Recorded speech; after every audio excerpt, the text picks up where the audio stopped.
南韩银色夫妻宋仲基、宋慧乔因合作拍摄夯剧《太阳的后裔》结缘进而相恋，不料夫妻才结婚短1年多，就传出婚变的消息。原因是近日宋慧乔出国时，左手无名指不见婚戒，又传出她无预警删除多篇 IG 贴文的消息。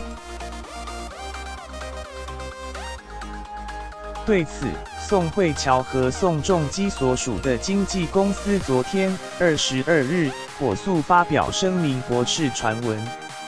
双宋 CP 婚变传言近日闹得沸沸扬扬，不仅宋慧乔手上没戴婚戒，甚至删除多篇 IG， 又有网友爆料宋仲基疑似爱上造型师，在外另觅爱巢。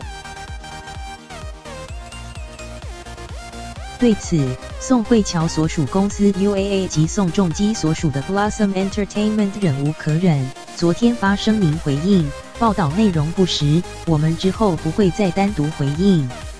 事实上，宋慧乔原本就有定期删照片的习惯，再加上韩国已婚艺人出席活动时没戴婚戒也十分常见，部分大陆网友捕风捉影，甚至加油添醋指双宋夫妻离婚，让韩国媒体非常不满。东亚日报 SBS 日前便以宋夫妇陷入源自中国的荒唐离婚说，宋 CP 离婚传闻引发爆笑等新闻，为双宋 CP 平反。有媒体还很酸大陆荒唐报道已非第一次。